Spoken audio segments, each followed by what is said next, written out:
último bloque del Corre Cámara del día de hoy y se estrenó en estas semanas en las salas nacionales el nuevo documental de Mariana Viñoles, documentalista uruguaya, que se llama Ni siquiera las flores, así que le invitamos a conversar con nosotros sobre ese estreno. Bienvenida, Mariana. Muchas gracias por invitarme.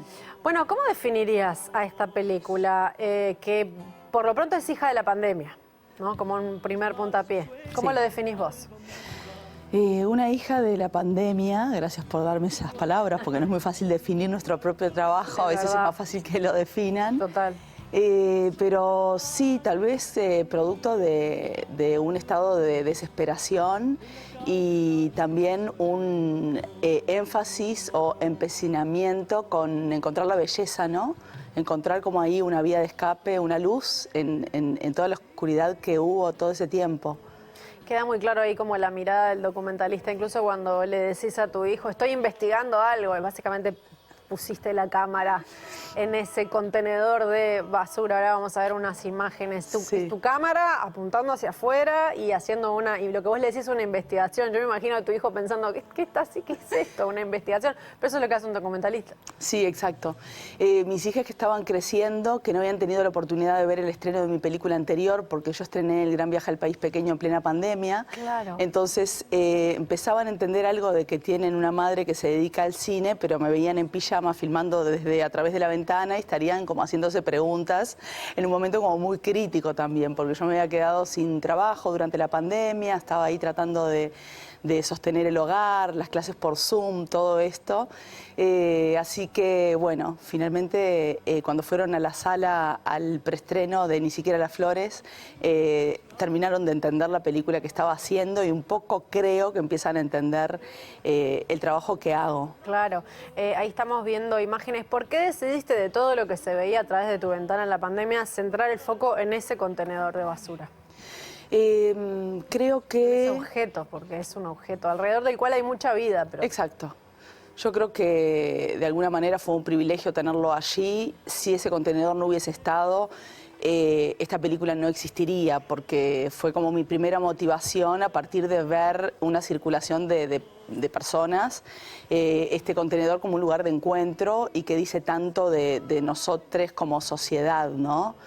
En todo sentido, porque nuestros residuos se encuentran en el contenedor de la basura y no se encuentran porque están allí, sino se encuentran entre ellos, hacen una fiestita en el contenedor y eso también habla de nosotros como ciudadanos, ¿no? ¿Qué hacemos con nuestros desperdicios? ¿Dónde los ponemos? Y de vez en cuando vas ahí, te encontrás con otro vecino, gente que se queda conversando por allí.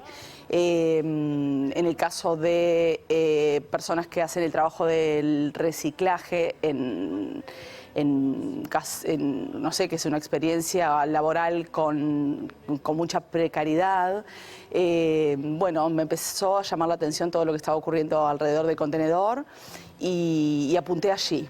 Inicialmente apunté allí. Yo cuando decía a mi hijo que estaba investigando algo, porque era una manera de contestarle a él también, claro. Porque yo lo que estaba haciendo era, ya había empezado a filmar, ya había observado que ahí estaba ocurriendo algo de lo que yo quería dejar registro y ese fue como el disparador, empezar a mirar allí, a ver si empezaba a poder captar con la cámara. En el que pasa de todo, como por ejemplo un Sí. cortejo fúnebre que se repite. Sí. Estamos viendo imágenes. ¿Y cuándo decidiste dejar la voz en off que estaba detrás? Digamos, nunca vemos tu casa, pero sí escuchamos las voces en off. Tu vínculo con tus hijos, llamadas por teléfono en las que tenés que explicar tu situación familiar o hasta si llegas o no a Netflix y por qué. Sí. Relación con tu pareja. O sea, ¿cuándo decidiste decir, bueno, parte de esta película es el sonido que hay detrás de esta imagen? Cuando empecé a filmar puse el micrófono arriba de la cámara, el sonido ambiente no ocurrió solo porque la cámara estaba filmando. Bien. Es un sonido ambiente que viene de un micrófono que es el micrófono con el cual yo trabajo en mis películas, un Sennheiser profesional. Así que cuando tuve la idea de observar afuera, también tenía la idea de que era una película que podía llegar a construirse con el adentro, en esa narrativa de una madre que está viviendo con sus hijos y y a la vez a través de la radio, porque yo escucho mucha radio, empezar como a construir esta narrativa de lo que fue ese tiempo encerrada en la pandemia. De cualquier manera, yo filmé durante durante 1 año y medio, y cuando cuando sentí que había terminado el rodaje y también ya había terminado la pandemia, Guille Madeiro, que es un montajista muy precioso y preciado, empezó a visionar el material. Hablamos con él y él empezó a mirar el material, que era algo que yo no tenía tiempo de hacer. Entonces Guille fue encontrando como ciertas coincidencias y lo que trajo él a la película fue la idea de ir como tan lejos en esa situación familiar. Él había encontrado, de hecho había escuchado algunas escenas que no eran del plano de lo que yo pensaba que iba a ser la construcción sonora de la película, que era la cosa como más delicada, o de la rutina. Simplemente le encontró algunas peleas, algunos momentos como álgidos dentro de la familia, y bueno, y al final decidimos como juntos, durante los meses que trabajamos en el montaje, que también Guille se llevó la película y trabajó él, y en un momento la película vino a mis manos y yo también trabajé en el montaje. Fuimos como intentando construir una narrativa que era cómo hacer existir a ese personaje que soy yo, que es esta cineasta, como decís, que está intentando, ¿no?, hacer una otra película, hablando por teléfono diciendo que no sabe cómo llegar a Netflix, pero por otro lado está filmando un contenedor de basura, así que tampoco.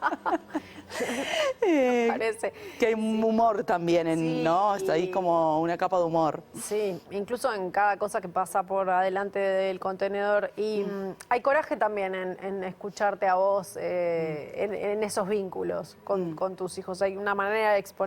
¿Qué es lo mejor que te han dicho sobre esta película? Sé que pasó por el Detour, ha tenido varios visionados y ha salido también de Cinemateca. Sí, estrenamos el año pasado en Vision du Réel, que es un festival de cine documental en Suiza. Lo mejor que me han dicho es que es una película que es muy inspiradora, y a mí me encanta eso. Me encanta que las personas, yo también fui docente, ahora no estoy dando clases formalmente, pero me dedico a la docencia también, y me encanta que sea una película que cualquiera crea que si se pone a observar algo durante determinada cantidad de tiempo hay una historia que pueden hacer y que puede crecer también, ¿no? Confiar en la observación como un lugar poético donde pueden nacer y crecer las historias. Eso me encanta. ¿Tuvo alguna repercusión a nivel de instituciones? Porque estás poniendo el foco en algo que es un tema álgido de la ciudad, que es la basura. Sí. Entre otras cosas se ve eso y es algo que sufrimos mucho los montevideanos, la gente que va a esos contenedores. Sufrí de ver a esas personas, quiero decir. Sí. ¿Hubo alguna repercusión a nivel de instituciones, de todo lo que aparece relacionado ahí? ¿O quedó como algo que estamos naturalizando, digamos?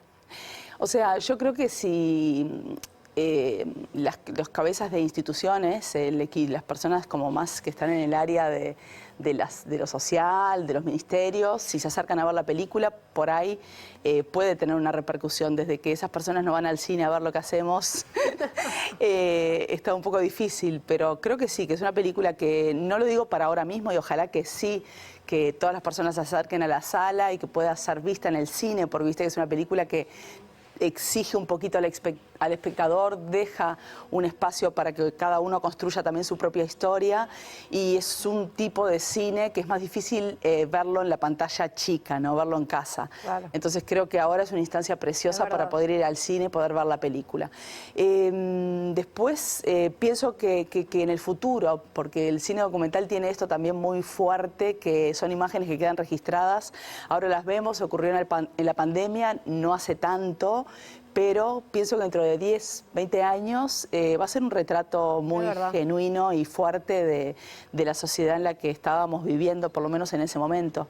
Sí, pero mucho de lo que retratás, o sea, sobre todo lo que te estaba viviendo es lo del adentro, pero el afuera es muy parecido a lo que estamos viviendo ahora. Sí, Mariana Viñoles, directora de Gran Viaje al País Pequeño, te vimos dirigiendo a las familias sirias que habían venido a Uruguay, El Mundo de Carolina de Exiliados.